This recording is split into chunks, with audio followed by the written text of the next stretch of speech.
Welcome to the 39th edition of the Miami Film Festival. Inshallah. Yes. My Thank, name thank, thank yes, you for having me. yes. Well, my name is Rachelle Salnave. I'm the founder of Black Lounge Films, IT Maj. I'm a filmmaker.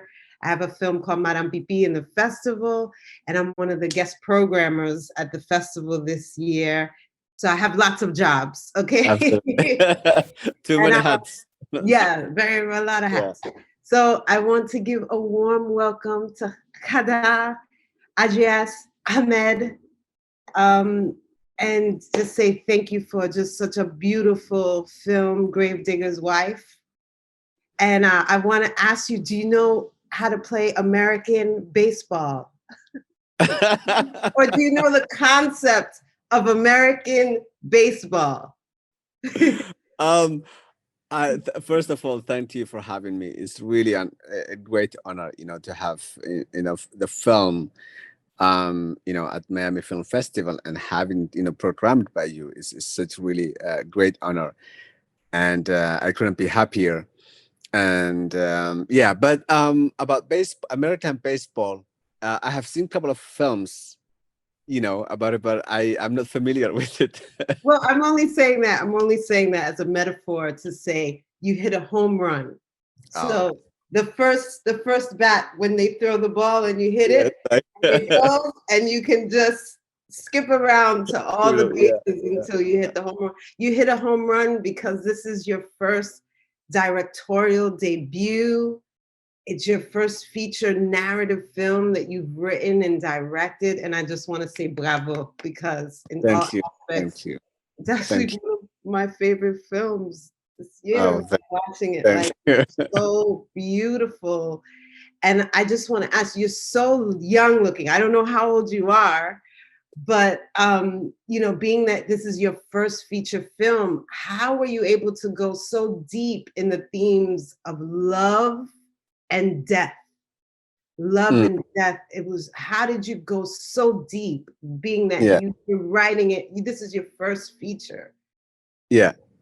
Thank you so much for your kind words about the film. I'm really happy that you liked it. So I just turned 41, so I'm not that young. Yeah, but this film has been living inside me for the past 10 years. Um, I wrote the first draft of the script exactly, I think 2011 summer, but because I didn't have film educational background, I decided to put the script on a side to gain more filmmaking experience, to be able to direct the film later on. So I put the script on a side. I'm working on other, like short films and so on. And then once I felt that I was ready to do the film, I dusted it off and started working on it. So during these 10 years, I have grown up as a person, as a human being. I have gone through so many situations in life, so many, I've experienced it a lot, which really add so much into the film, because I'm definitely sure that if I directed the film 10 years ago, it would have completely be different than the film that is, today. So I'm so happy that, it took, 10 years, to make the film. But I just really, I dived so deep into this theme, of love, because I rarely see love story from the African continent, Mhm. you know and this was one of those stories that I craved for. Like everything, most of the films about Africa or from Africa that I have seen have always been from white gaze, from Western perspective, Mhm. and those films have always been um, stories that I never, as an African, never related to or connected with. So I felt like that I should write a film that I would love to see on the big screen. That's about love. and death, the coexistence of love and death, and yeah, and that's how the film came. Wow. Well, I watched the film in English subtitles Yeah, and then French subtitles. yeah, And being Haitian, French is my second language, but it yeah. was still a bit of a struggle because, it's a second language. So So, I had to just, stop yeah, myself. yeah, stuff. And I just watched the film and listened to it in the Yeah, Somali, right, is the language. language that Yeah, was spoken. It was Somali, actually one of the oldest languages of humanity. I was like, okay, forget French, forget yeah, English. for English. Let Yeah, me listen to the original. But guess yeah, what?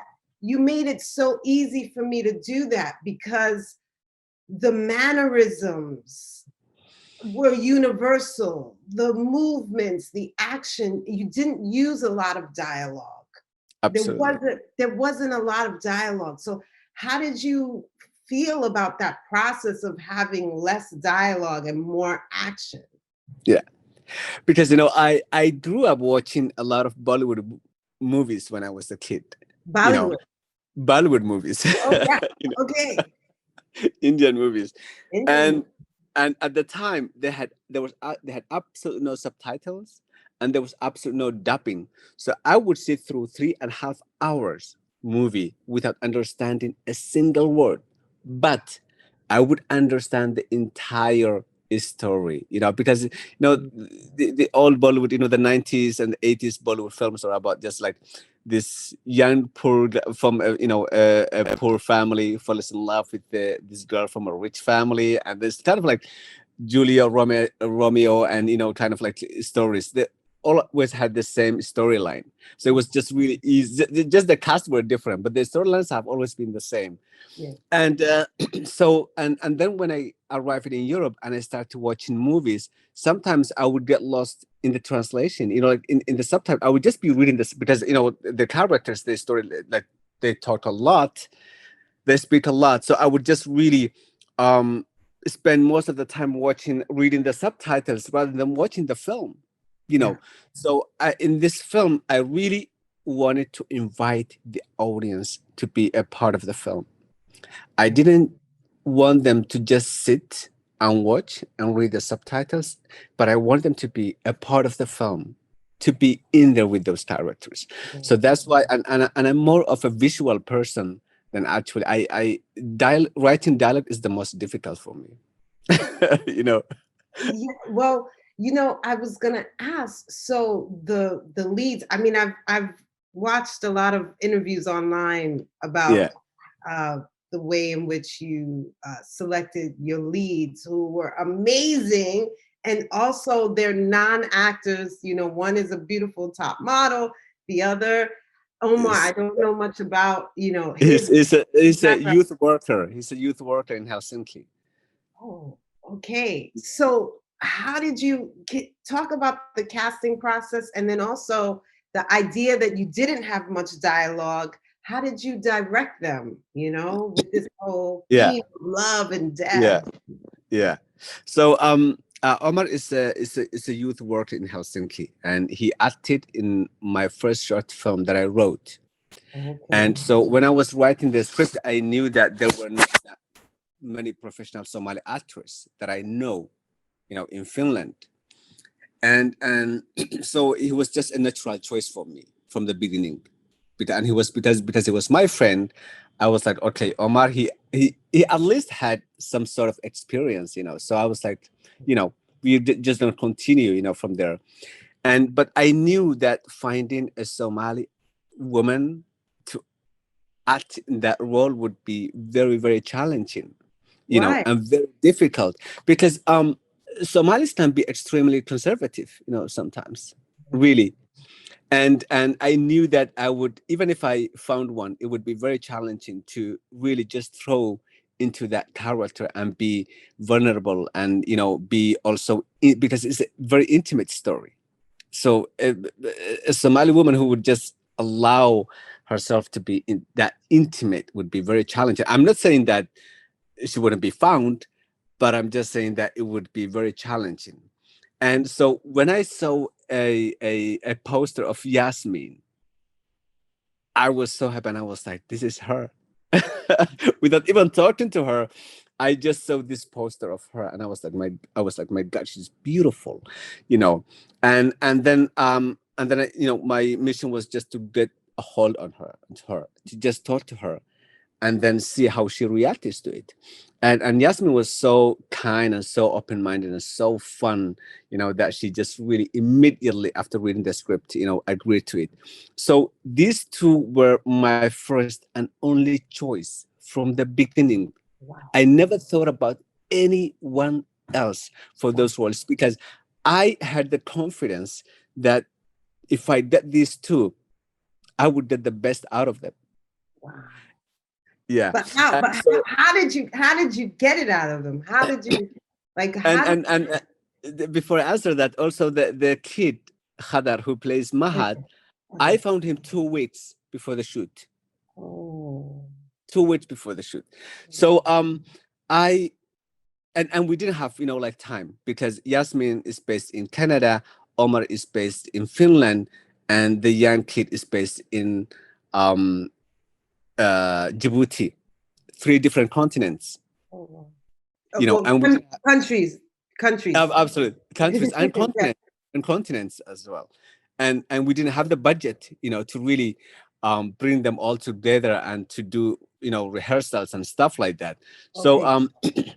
I just gave them extremely specific directions, like with the kid we improvised a lot, because I didn't really want to give him the acting responsibility to because he was a kid, and I just really wanted him to have fun on set, because this was his first time. Yasmin, she's been modeling for too long, so she got used to that, being surrounded by the crew, by the lights, by the camera, and all this Yeah. stuff. So she also had some sort of experience. Same thing with Omar. So I gave them the really extremely specific, because I knew exactly who these characters were, and how I wanted them to be on screen. I would give them extremely specific directions, like when to look where, how long to stare there, and then when to turn around, where to turn around. So I would give them an example of how to do it. Mm. Yeah, because they didn't have the acting tools to use. So sometimes I would just throw myself into there, give them example, and then ask them to do it after me, and then they would do it. Mm. So I was also like kind of like being acting coach for them as well. Mm. But it was just really a trust, and giving them like a clear, specific direction, details. You subtly and beautifully intertwine, and this is for me. I don't know about Yeah. anyone who else watched it, maybe because I just came from Ethiopia this past summer. It's the first time that I went to that amazing, beautiful country. That actually reminds me a lot of Haiti, but Yeah. that's another conversation. But you intertwine very subtly Somalia, Djibouti, Ethiopia in the story. Yeah. Um, very few words. We understood, again, maybe I shouldn't Yeah. say we, but I Yeah. understood And yeah. the results of poverty and Mm, struggle mm, to obtain like basic social needs like healthcare as a result absolutely. of human migration, people having to leave their country to go somewhere else because Absolutely. of things that are happening. And Absolutely. there was this one line, when the wife was just, oh, Yes. sorry, Yes. I'm forgetting Yasmin. the Nasra. character, the Nasra. character's name. Nasra. Nasra, Yes. Great. Yeah. her husband said, well, I wish, this would probably be much easier if we were in our village. And Absolutely. she just looked at him, like, are you crazy? Are you crazy? I would never go, like, and it was so understood with very few Absolutely. words. Like, Absolutely. it was just like a whole flashback of Yeah. all of the conflict that's happened happening mm, in those regions. mm, Can mm. you talk a little bit about that? I mean, I know we only have like a few minutes, but Yeah. you So know, yeah. I have seen a lot of films from Africa that were about immigration, like, and going to Western countries to find better life. But here I wanted to show, or I've always questioned myself, what about those people that are there back home who just dream about having a simple life?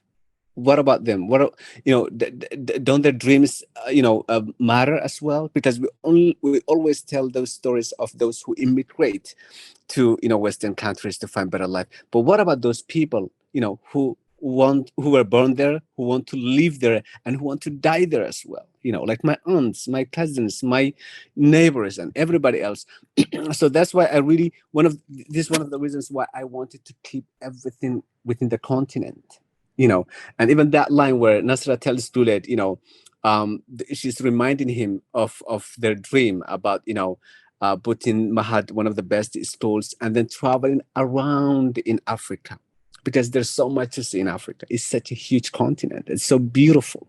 And so I just really wanted to show this small family that were born in this small country, who want to live in this country. The dream is to live in this country, and to die in this country, you know, and to keep everything within that continent, whether it's traveling, whether it's discovering the world, seeing everything, music wise in the film, the Yes, songs, even when they want, beautiful. even when they're discussing about going, to another country for surgery, which is Ethiopia.